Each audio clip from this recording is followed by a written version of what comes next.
Hello, everyone. Good evening, and welcome to your Navigator Expert Series. Today, our expert is Bhavna Mohan. Let me introduce Bhavna to you. Bhavna is responsible for implementing comprehensive global investment strategies at Aditya Birla Sun Life. She previously worked with our AMC as a senior credit analyst, where she was responsible for underwriting of Indian corporate credit and structuring transactions to provide risk-adjusted returns. Prior to our AMC, Bhavna spent 7 years at Aditya Birla Private Equity, where she was involved in PE investments in consumer and capital goods sector. Bhavna is an ABSL AMC Singapore registered appointed representative under the Monetary Authority of Singapore. She holds an MBA in Finance from Indian School of Business and a bachelor's degree in engineering from Pune University. Bhavna, I welcome you to this series. You being the expert, let me start by asking a simple question. Since you look at India from an outsider's perspective based out of Singapore, the first question that comes to my mind is, what are the post-COVID corporate India growth and profitability trends that you see? Thank you, Vikas, for that introduction. Good afternoon, everyone. So I will take up this question by first setting the context. How do we assess from fixed income perspective? How do we look at the corporate health? And the data that we usually rely on is the quarterly information which is published by RBI. And that includes data of some 2,000 plus listed non-finance companies. And this is an elaborate compendium of information. So if we try and slice and dice it, we are able to identify certain trends, especially the last quarter that just went by, that is the third quarter of FY21. If we pick up the manufacturing companies out of this database, we realize that after almost 6 consecutive quarters of sale losses, in third quarter, the manufacturing companies have actually seen a sales growth on YOY basis of 7.4%. So if you notice, out of these 6 consecutive quarters, only 3 were actually pre-COVID, post-COVID. So there seems to be some kind of slow growth that was affecting the manufacturing sector even before we were hit by the crisis. Now, again, if we look at what were the factors that drove the manufacturing sector, there are only a couple of them. One is, of course, metals, then cement, auto, and pharma. If we move to the tech sector, it has been broadly healthy, and the trend has continued into the third quarter of FY21 also. However, if we try to assess the non-IT services sector, it has continued to show contraction, and which has been the case in the past quarters also.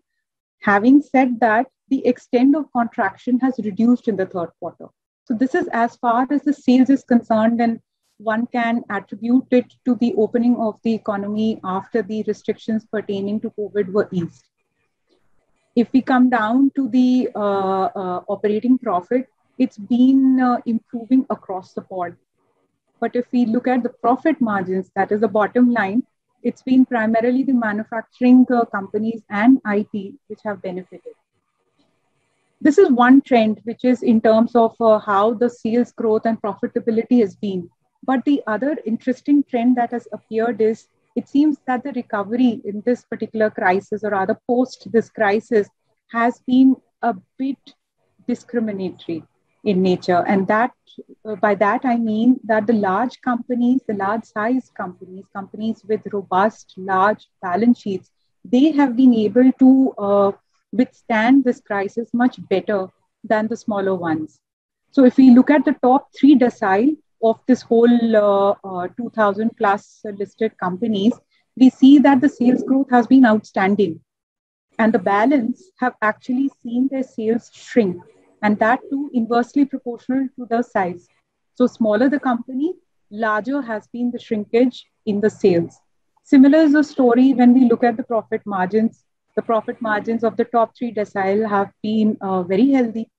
But if we go down the trend, if we go down the buckets, the margins have shrunk. And in fact, the last three buckets have seen losses, again, inversely proportional to their size. So these are the kind of trends. One is that there has been a recovery, but in pockets. And the second is there seems to be some kind of discrimination between the haves and the have-nots, if I could say, if I could put it that way. And the gap seems to have grown post the crisis. So, how do we interpret this? Yeah. So, Vikas, if okay, so let's delve further into this information and the kind of trend that we have seen. We need to take a step back. Even before the various sectors stepped into COVID, we saw that a couple of them actually had bottomed out. So these are the sectors by some the sectors which I'm alluding to are the likes of auto, the likes of telecom. So while telecom is continuing to see losses, but the degree of those losses has reduced. And and the likes of, say, healthcare, which have been stagnant from 2015 to, say, 20. So these sectors have actually benefited from a low base of FY20 performance. So when we look at their performance, these sectors, their performance for FY21, it looks significantly better than others because they are coming off a low base of FY20 and the previous years. In fact, even the banking sector, of course, we can discuss that in great detail.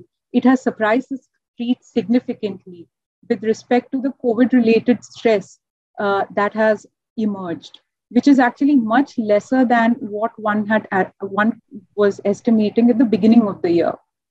So this is one particular, you can say, interpretation that there were certain sectors which entered into this crisis after bottoming out in the previous years. That is one, and hence they're benefiting from a lower base in FY21. That's one trend.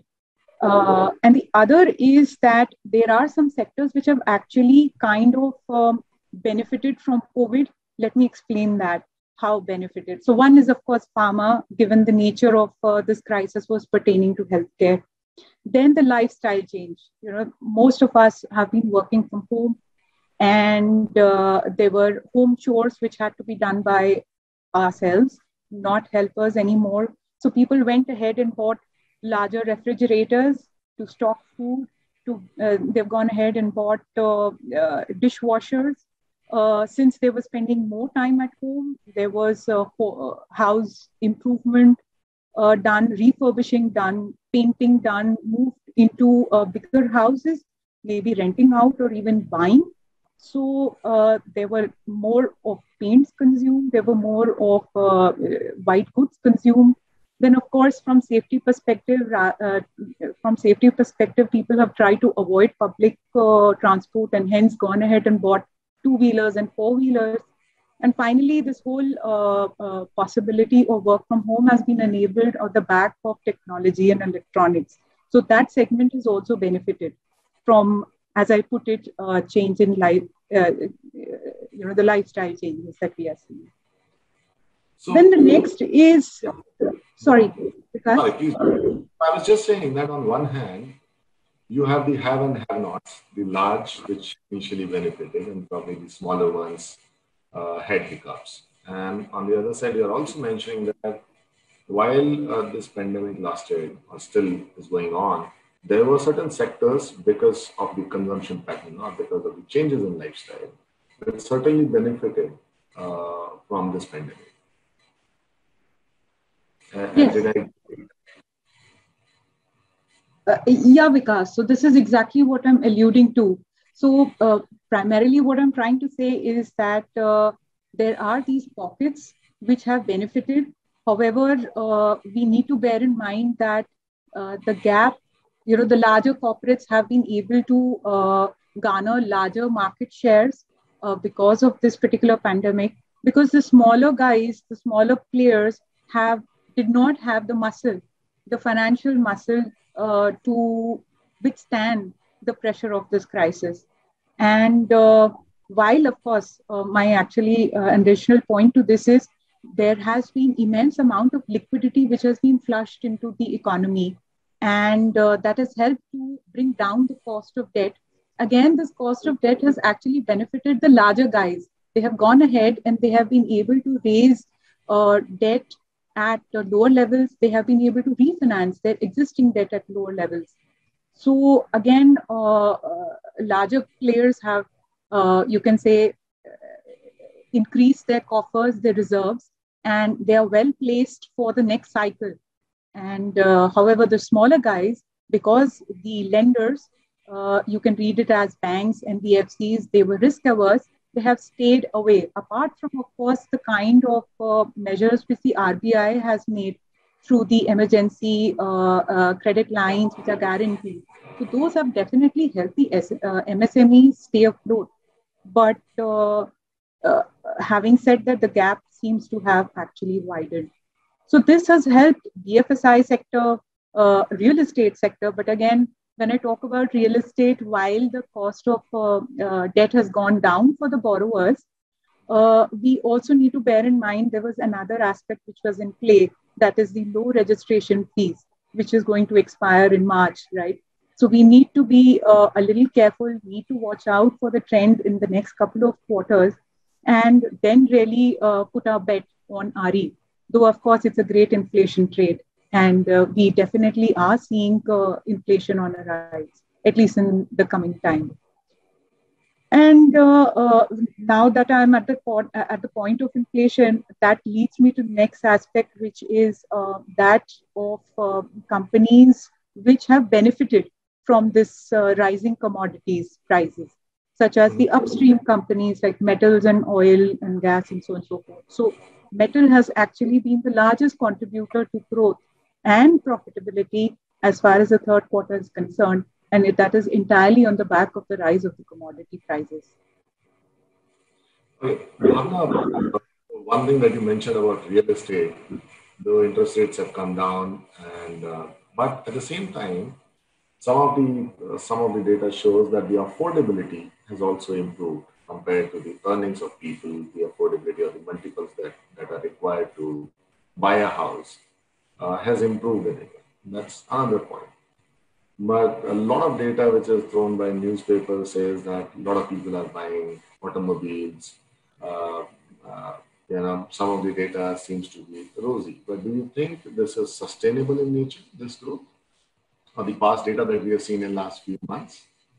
That's a very apt question, because that we shouldn't get swayed too much by the latest data that we are looking at. Because the third quarter results have been extremely rosy, but you're absolutely right. It's a mixed bag. You spoke about the two-wheeler sales and four-wheeler sales. So if you look at the two-wheeler volumes, while it had peaked around November or the past 2 months data seems to be tapering off. There is some kind of softening.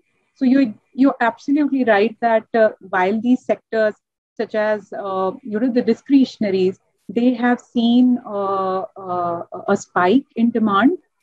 It could be some part of pull forward demand, which is more like, let me just go ahead and, since I'm sitting on some amount of savings, as you mentioned, that affordability has gone up. I've been sitting at home and I've not been spending on my summer holiday vacation.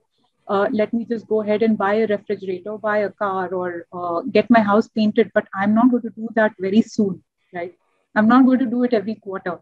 So it can be interpreted as a pent-up demand or pull forward demand. And there could also be possibly a rub-off of the festive season onto the third quarter results. So there is possibility that one could see normalization in the sales growth in these particular segments, or rather these particular sectors. Having said that, there is another group of sectors which have yet not picked up. These are what I call the laggards. the people haven't. So we need to remind ourselves that our economy is still not out of COVID yet. The vaccination program has just kicked off, and we are probably a couple of quarters away from that program to meaningfully cover the economy. So once that happens, the laggards, which is so what I refer to, the non-IT services, the people start stepping out and buying apparels from a mall, watching movies, eating out in the restaurants, traveling for a holiday. So once all that picks up, this segment would also start seeing growth. So what the point that I'm making is that while we would see normalization in a certain group of sectors, there could be some level of makeup in the overall growth by the laggards, which start catching up in a couple of quarters. Thank you, Bhavna. Another point that, this point that you mentioned brings me to is how do the balance sheets of the corporates appear post-COVID? I know you would talk on an aggregate basis, but if you can dwell a little in the have and have-nots, probably some of the sectors that you mentioned and some of the laggards. So that would be more insightful for us. Sure. So, Vikas, actually, when we look at quarterly results, from equity perspective, we focus a lot on sales and profitability. But from fixed income perspective, our attention goes more on, the credit metrics and how you can say the appetite for capex is panning out. So these are two aspects which we very closely look at. So I'm glad that you asked this question. So from the perspective of assessing the health of the balance sheets, there are a couple of things that we could look at. One is the interest coverage ratio, right? Now, clearly, since the profitability of the companies have gone up, if we try to assess, say, how the interest coverage has moved for, say, 2,500 odd non-fin listed companies, it appears that the interest coverage less than 1, the percentage of debt with interest coverage less than 1 has actually come down from 40 odd percent pre-COVID levels to some 32%. So it has, so this appears to be a result of course, better profitability, but also lower cost of debt. So together, this has actually helped in, you can say, healing the balance sheets of corporate India. Having said that, again, like the growth has been driven by a couple of sectors, even this particular, you can say, trend has been helped immensely by certain sectors such as metal, telecom, auto. So one needs to bear in mind that today also 60% of debt that is below, that is with interest coverage below 1 comes from these three sectors, that is infra, power, and telecom. So while that still holds, we are seeing that there is a trend where we can arrive at a conclusion that the balance sheets of the corporates are on the path of healing. There seems to be some sense of deleveraging happening. So this is one. The other is a way to assess how the corporate balance sheets are shaping out is looking at the asset quality trend amongst the banking sector. Clearly, if we look at the COVID impact on the asset quality, that, so before I give you the figure, if I look at the pro forma NPAs, so there are reported NPAs, but pro forma NPAs are the ones without the Supreme Court standstill on the NPA classification.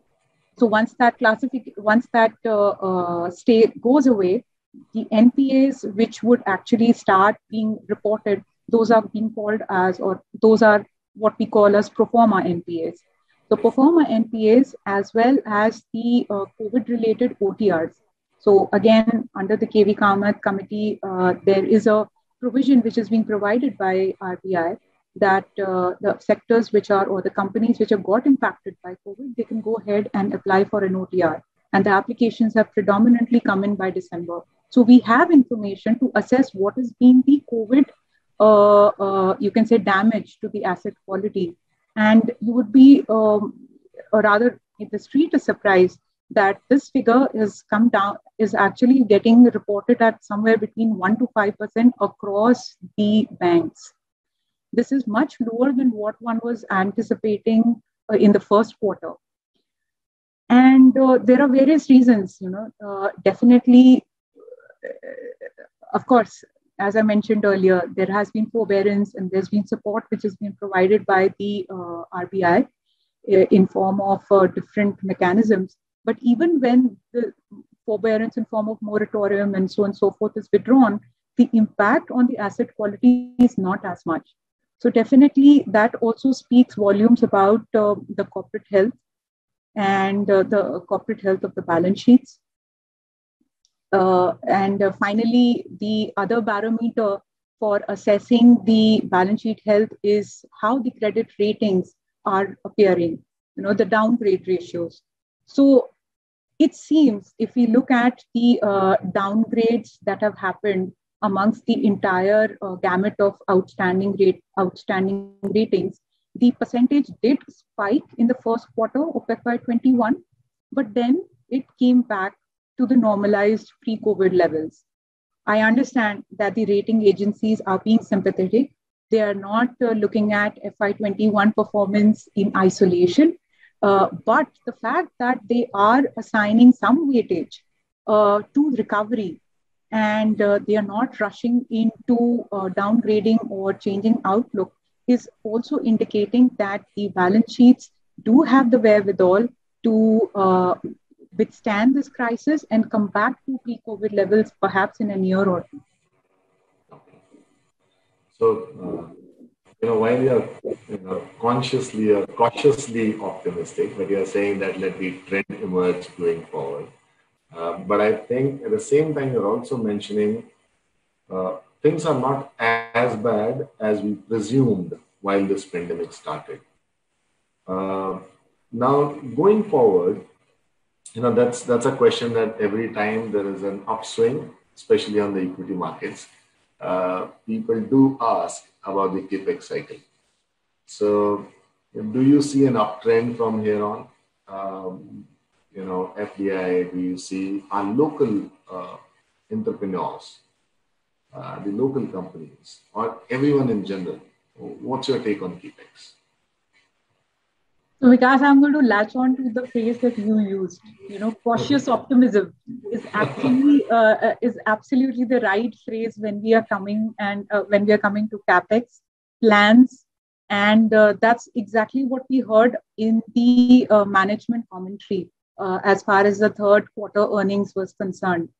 So there are very few, very frankly, there are very few today sectors or managements which are talking about CAPEX plan, and not surprisingly, likes of metals, right?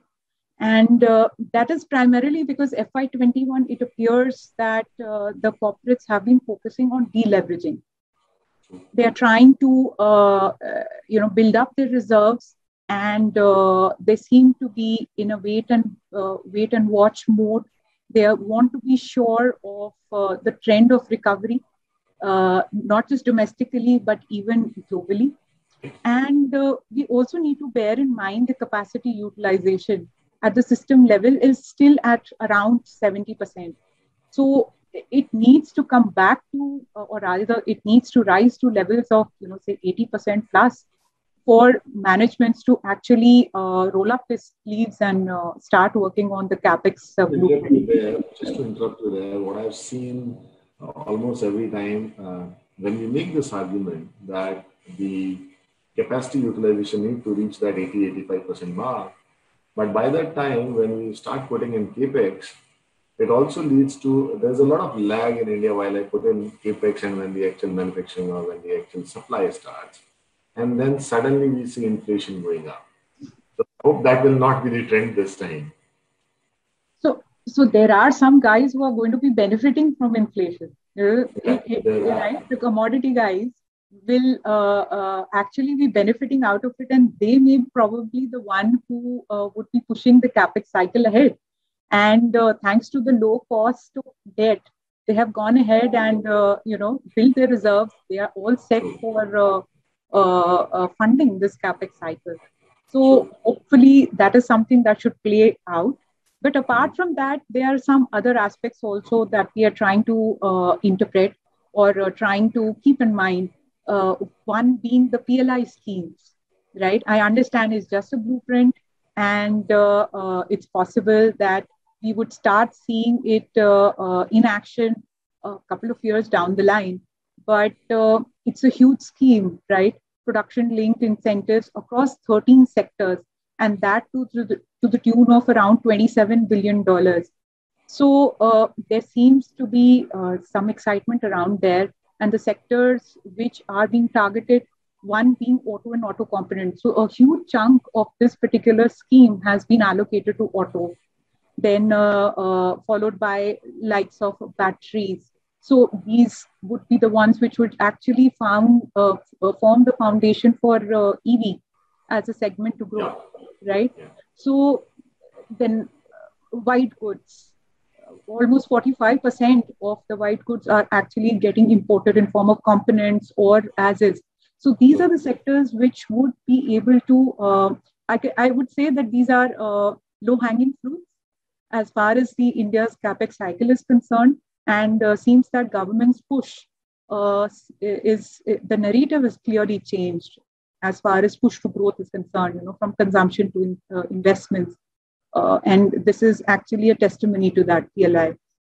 Apart from that, you did mention FDI, and you would be surprised to hear that while globally the FDI flows have shrunk by some 42%, India has seen a growth of FDI flows by 13%, whereas China was nearly at 4%. So it's as high as 3.2% of GDP today, and that is one you can say channel that we need to watch out for. It's possible that while of course private and public capex is going to be it's perpetual, but FDI could start playing an important role as far as the India's capex cycle is concerned. You used the word perpetual. I'm not going to. So another question that I had is, Nifty is trading at levels which implies 25 and 18% of net profit expectations for FY 22 and 23. While FY 21 is expected to close at 20% of net profit growth. Now, are there any risks to this expectation? As we were mentioning earlier, cautiously optimistic. And what does it mean for the fixed income perspective? So, okay, let's take a step back first. When you talk about Nifty, there are some things which one needs to bear in mind. Nifty 50, it's a large cap, market cap weighted index, right? So it takes me to the point which we started with. The recovery has favored the large, and that is actually visible in the Nifty. I understand it's a very important index, and equity markets globally track it. But when we look at the large, broad market, we need to keep that context in place, that this is, you can say, a portfolio of large cap companies, and it's market weighted, and hence there is a size tilt. And especially in a crisis like COVID, it has benefited the larger companies. The other aspect which we need to also keep in mind is that in the beginning, I mentioned that there are certain sectors which got favored, which got benefited in this particular year. And they happen to form good 70% of Nifty PAT, if I could calculate. So these are the sectors like I mentioned, oil and gas. And please bear in mind, RIL is a big player there. And influencer, if I could use the word, then IT services, metals. So together, all of them, and BFSI, of course. So good chunky 70% is formed by these benefiters of FY21 when we look at Nifty PAT. So while when we look at, FY21 expectation, you gave a figure of say 20% of profit growth. Can we extrapolate that to those 4,300 odd listed companies? Perhaps not as is, because it's possible that, or rather, let me tell you why. I'll give you again, I'm more comfortable with data. If we look at the Q1 FY21, the PAT growth for Nifty companies was, or rather it shrunk to the extent of say 30-35%. But if we look at this whole listed broad, 4,000 odd companies, the drop was as much as 100%. Okay, so that is why I'm giving you this figure is just to set the context. So when we look at Nifty, yes, it is the right data. There is nothing hidden in it. It is a fact that there is a possibility, huge possibility, that we would be seeing enormous growth in FY21. It's almost done now. We are just a couple of weeks away from March end, year end. And FY22, we could possibly see as high as 25% PAT growth. But when we look at the larger economy, the larger corporate world, corporate India, it may not be that in terms of quantum, but the trend is definitely aligned. There is recovery, there is strong alignment as far as the trend is concerned. So that is something which one needs to bear in mind when we look at figures pertaining to Nifty. It is a trend that is definitely we can extrapolate that to corporate India.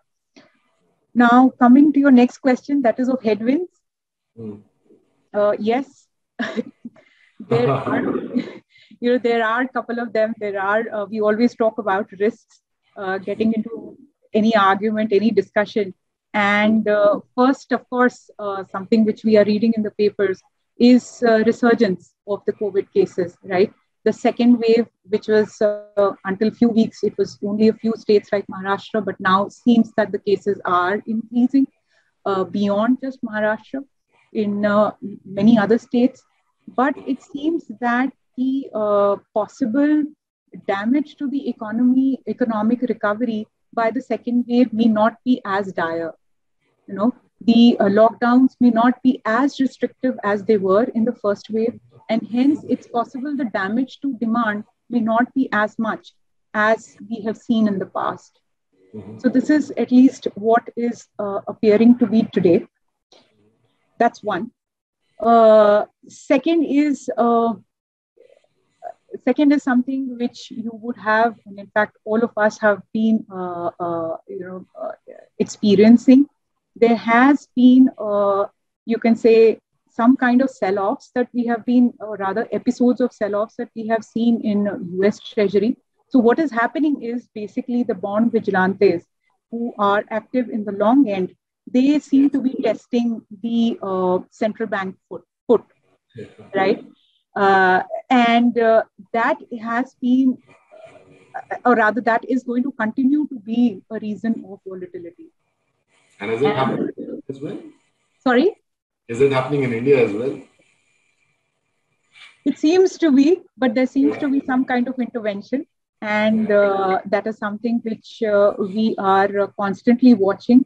And it's not just India, it's the entire global market which is going to feel, or is rather feeling the ripples of, because the moment there is a sell-off in US Treasury, as we immediately saw, there was in parallel sell-off in the tech stocks, right, in the US market. And it seems that this kind of testing by the bond vigilantes at the long end, and it is primarily being driven by the expectation of higher inflation. And obviously, in case of US, there has been recently announced $2 trillion fiscal push. So both together seems to be leading to steepening of the curve. And that is a reason of volatility. So just to put the long story short, the pace at which the yields are going up, that is something which could risk the recovery, right? So we know definitely the trajectory is towards up, but the pace at which it happens and the kind of volatility it brings to the market, that could be a risk, right? So this is the second thing that comes to my mind. And of course, the other two aspects which we have earlier touched upon is whether the demand that we have seen, which has driven the third quarter results, how sustainable it is. The cost savings which the corporates have been able to capture in FY21, how sustainable are those? So definitely the corporates have tasted blood. Travel cost has been reduced thanks to technology. Some of the roles have been moved to work from home. So there is some cost saving there. Having said that, we have seen rollbacks of salary cuts and deferments in the third quarter, second quarter, especially in manufacturing and technology companies, because the demand had started picking up in these sectors. So it's possible that some part of the cost saving, some part of the margin expansion could be sustainable, though of course there will be inflationary pressures which would continue to maybe bring the gross margins down. So Bhavna, within all this, let me go a little general and generic. From last year to this financial, last March to this March, we have seen so many things. Last March, the equity markets tanked, and we are at 50,000 of Sensex now. Cryptocurrency, kind of anti-government. So look at where it is today. Fixed income, the trends are absolutely reversed. You had a downward trending interest rate trajectory. Today, everyone accepts that the trajectory of interest rates will be upward, though despite the liquidity being ample in the market. Gold, if I deviate and there's a huge divergence. Gold upsurged in those times, and now you see gold coming down, and you see the commodities going up, metals doing well. Crude, no one expected it to come back so fast. What is your insight for investors? Though cautiously optimistic, I understand, but from a fixed income perspective and equity perspective, people in general want to understand just something which is palpable. It comes from a gut. That gut feeling wise, how do you see next few years panning for an investor in general in the equity and debt market? So I'll take equity first. There are some clear trends that we can identify there. One is definitely definite play is inflation, right?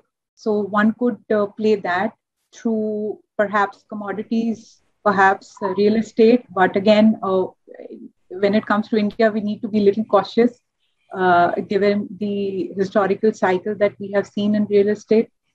Then coming to the broader sectors, utilities, again, one would need to be careful when you pick the stocks, because finally, if the you can say the upswing has been driven by just the pent-up demand, then clearly it's not going to be sustainable. So fundamental driven utility companies, cyclical companies rather, that should be an interesting play. As far as fixed income is concerned, the market is going to be facing some kind of volatility. So today, in fact, we have the FOMC meeting, and all eyes are on the Fed Chair Powell. And there seems to be some expectation that he should be able to provide some tangible, or rather, something tangible than just communicating in form of words.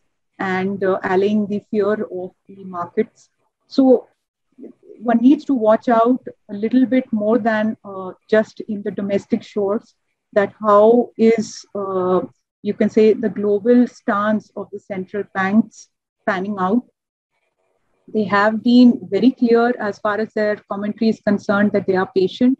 They are not going to rush into unwinding the monetary easing. But the testing of the markets is something which needs to be seen. How is it getting responded by the central banks? So as far as fixed income is concerned, I would say that these are a little volatile times, and we need to be perhaps a bit cautious as far as duration is concerned. And clearly, yeah, if you have the patience, you can play the steeping of the curve. That is another thing that one could look at. So there were things which emerged, last year. If someone would have paid attention to those things, for example, lifestyle changes that you mentioned. People stayed at home, and probably in the urban markets in India, there's hardly usage of, say, dishwashers per se. Probably in Singapore, everyone has one, but in India, we are still traditional in that sense. The second trend that everyone is talking about, though it is still to be executed, is the electric vehicles, or in the automobile segment. Do you see any trends of this kind? Because in the automobile segment, your number of automobiles may grow at the same rate, but instead of your fossil fuel, you would be using electricity as a fuel in those automobiles. So, but do you see things changing, ranks changing of players who are there in this market, or do you see some foreign player coming and invading the market, or do you see our Indian companies, emerging up to this opportunity and doing well? Absolutely. As far as EV is concerned, I think the disruption is happening much faster than we had anticipated. And it seems a crisis like COVID has expedited it.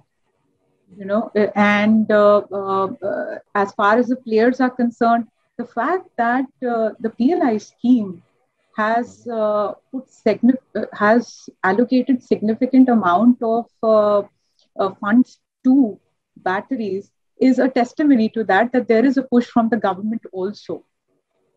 And as far as the players are concerned, it's just matter of time. Anyone who is left behind and who hasn't accepted that this disruption is actually playing out will get completely eliminated. So it's very important in any particular market, any particular sector, to be dynamic and to be, to keep moving along with the trends. But what has happened is that definitely, in my view, a crisis like COVID has expedited this disruption. We used to talk about it and we used to hear about it, but I think it's already here. It's knocking on the door. But in the Western world, or probably in China or in Singapore, it's easy to implement such a thing. But providing an infrastructure to power these electric vehicles, do you think in India, I think we have been a little laid back in terms of executing a lot of things. Our strategies maybe are kind of okay, but execution-wise, we lack sometimes. Do you think that the change would be as fast as we are seeing it in news, or as fast as everyone is talking about? You're right, because execution is sometimes, not sometimes, but many times we have got disappointed on the front. And while we talked about the PLI schemes, there's a lot of excitement, but there's a lot of apprehension as far as execution is concerned. So yes, that is a concern, that is a risk, but we are moving in that direction, and the pace has picked up. So that itself. So if we were, we would have, if we wind back an year ago, perhaps this was say 5 to 10 year kind of a story, that has got pulled forward. That's all I can say. But yes, you're right. I would not be super zealous about happening tomorrow. But yes, it has got expedited. I think fixed income, in this, everyone is coming to an agreement that interest rates will go up. But, is it also not the right time to look at the steepening of the curve? Because the curve would flatten, government, RBI would, the central bank would keep coming and probably interfering at the longer end. But your shorter end would keep getting up. That would be the trajectory, and hence the curve will flatten. So the curve is so steep, per se, in SDLs around 5, 6, 7 years. Is it not the right time to enter into or invest in that curve, stay put, and play a roll down kind of a strategy or a run down kind of strategy? Yes, because you are actually right. So as far as that's what I earlier mentioned, that if one has the patience, a steepener is something which one can play. And but at the same time, perhaps once we get we get little more clarity on exactly where the central bank is tending towards. Definitely, it's not going to happen in a hurry. It's not happening. So if I could maybe, so we have more visibility on the expectations and communication from Fed. So if we look at Fed, as far as, so there are two steps in which it would actually go about unwinding the easing stance, right? First would be, you can say, shrinking the purchase programs. That would be the first step, and that's what we call as tapering. And hence, the past couple of weeks of sell-off, that was being termed as tantrum without tapering, right? So that is the first step, but that is not anywhere, from 12 to 18 months. And then would be the step of actually hiking the rates. So it is a very gradual process, and exactly something similar which all the central banks across the globe would follow. And that would be the case for RBI also. So it's not going to happen in a hurry. We do have a couple of years on our hand as far as this unwinding of the easing, you can say easing policy is concerned.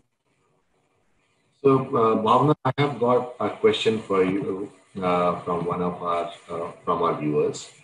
Is how you see creation of a national bank for infrastructure and privatization of two national banks on various sectors, and what will be the short and long-term impact? Basically, I think it's about the national bank that we are talking about and its impact on the overall system. Is it about the is it about the bad bank, or is the question about the bad bank, or is it about the Yeah, so both. So one is that they are creating some, so the something of an ICICI and IDBI kind that they are trying to create. That is one, and obviously the kind of an ARC or a bad bank, bad assets bank that they are trying to create. So on both sides, what would be the impact? Right. So definitely, as far as the ARC is concerned, this is a bad bank or an ARC. This has been in discussions for a couple of years, and now it seems that it is in the execution phase. As you mentioned earlier, that yes, there is always some gap from between announcement and execution, but it's a very positive movement, because as far as the banking sector is concerned, it has actually come off the NPA cycle. And the NPA is actually built over a decade, and we are now, the peak is definitely behind us. But if there is a mechanism to remove the stressed assets from the balance sheets of the banks, that will provide more flexibility to the banks to push the credit, right? Credit growth. And that is something which will get facilitated by such a bad bank or an ARC. So it's definitely going to be positive for the credit growth of the economy, within the economy. The government also spoke about a bank that would fund infrastructure. What about? So, in fact, the cabinet has approved just today, and it's in the news, and that is something which. So it's one needs to wait for the clarification or the blueprint as far as the PPP is concerned. How will that actually work out? But that would be a huge impetus for the infrastructure growth. And that is something which would possibly increase the, you can say, the credit growth, not just from the corporate perspective, but from infrastructure perspective. So this is something which we required, some kind of a platform which would fund the growth. And again, it's going to be a partnership between the government and the private players. So it becomes more easy, or rather, as compared to the past experience that we have had as far as infra as a sector is concerned, this would be, I would say, a more structured approach to fund the infrastructure growth. Third part of, and probably the last question again on the banking system. What do you think of the consolidation of a lot of PSU banks, and then talk about the privatization of these banks? So, in my opinion, the consolidation that has happened, it's actually started with the SBI, right? SBI getting consolidated within itself, with its subsidiaries. Then, of course, we saw BOB. And then this year, we have seen further consolidation amongst the public sector banks. Now, very frankly, the new credit growth that we see in the banking sector, it is primarily driven by private banks and SBI. And the fact that our policymakers have gone ahead and executed this kind of consolidation among the public sectors is very well aligned with the fact that they are also aware that the growth is finally coming from this small bucket. And the public sector banks, they have been hammered in the past because of legacy issues. Thankfully, that is behind us, and consolidation has actually helped improve their, you can say, balance sheet strength even further. Mm-hmm. So consolidation has definitely helped the banking sector, and in a way, it has tried to focus the growth drivers, or rather focus the energy on the growth drivers, which is SBI and the private sector, private banks. So that is definitely it. And coming to your second part, privatization, I think that's it was so until a couple of quarters ago, when I would speak with the banks, especially the public sector banks, and in fact, people who do cover banking sector, they were not too optimistic about it, because it requires a change in the laws. That there needs to be execution, as you said, is a huge challenge as far as privatization of public sector banks is concerned. But the fact that it has been announced, and we probably know that it's going to happen sometime soon, probably in FY22, if not FY23. But it is clearly a way out for the public sector banks, that they know that this is their next stage of growth that they can look forward to. Mm-hmm. Right? Now, yes, there are many ifs and buts on who's going to really buy it. Is there any incentive for existing private players to go ahead and purchase, go ahead and invest in a public sector bank? But until a couple of quarters ago, it was impossible for people on the street to think that it can happen. But today, as we sit, it is actually happening. It is unfolding, right? So I think it's privatization, and I also used it. The government using the word privatization for all PSCs, I think that's a big, big statement. That's one. Second, on the banking system, I think ARC and that infrastructure lending bank, and on third, the privatization part. I think incrementally, a lot of these banks, which we call as PSUs today, will play a larger role in incremental credit as well. So they were losing their market share so far in incremental credit. I think the government also wants that part of the credit to revive because of the reach. On one side, we do talk about digitization and digital banking, but at the same time, there's a huge part of India which is dependent on these banks, which have the right reach and penetration. So I think mix of it would bode well for these PSU banks. I agree with you. So Bhavna, thank you. I took a lot of extra time. I went out of the stipulated time that was given to us. Thank you very much for your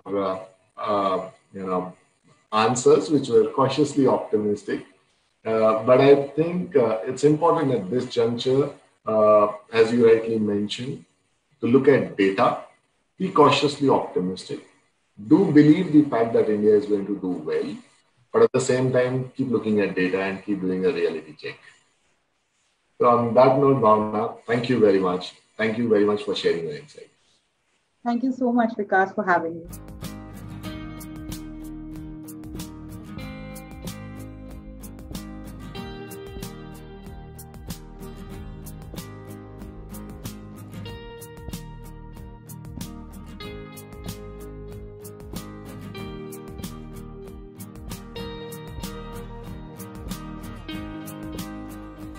Mutual fund investments are subject to market risks. Read all scheme-related documents carefully.